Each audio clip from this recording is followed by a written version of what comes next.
ये सर्द हवाएं और ये धुंधली रात, ये सर्द हवाएं और ये धुंधली रात मुझसे एक सवाल पूछती है।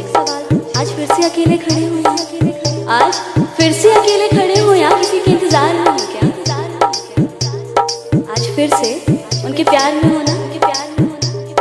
तुम्हें कितनी बार तो यहाँ बिलखते आंसुओं के साथ तुम्हारे टूटे हुए दिल को देखा है। तुम्हें कितनी बार तो यहाँ बिलखते आंसुओं के साथ तुम्हारे टूटे हुए दिल को देखा है। थकते नहीं हो क्या? दीपुराज, दीपुराज, दीपुराज, हनुमान मंदिर मुजफ्फरपुर, हनुमान मंदिर मुजफ्फरपुर।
जन्मों जन्मों के साथ साथ नहीं, ऐसे कहे जाने वाले रिश्ते एक ना एक दिन ना टूट ही जाते हैं।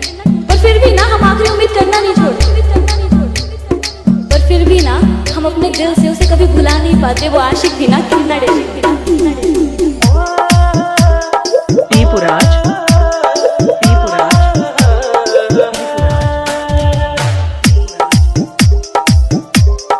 हनुमान मंदिर मुजफ्फरपुर, हनुमान मंदिर मुजफ्फरपुर।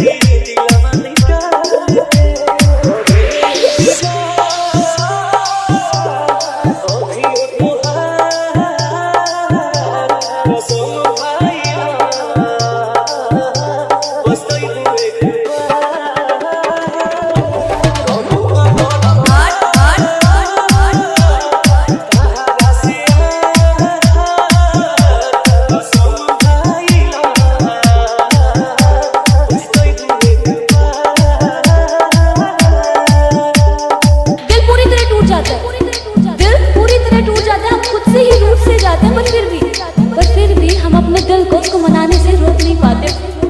वो आशिक भी ना कितना दीपुराज, दीपुराज,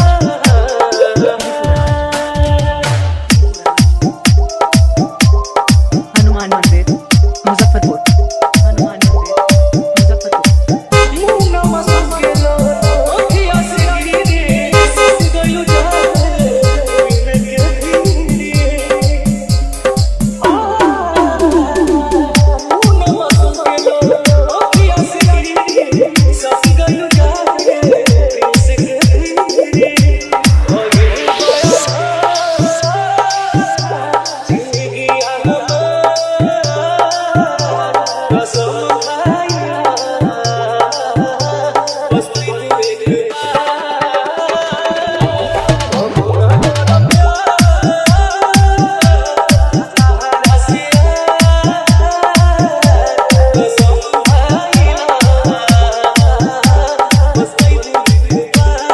$91 17 48 41 96।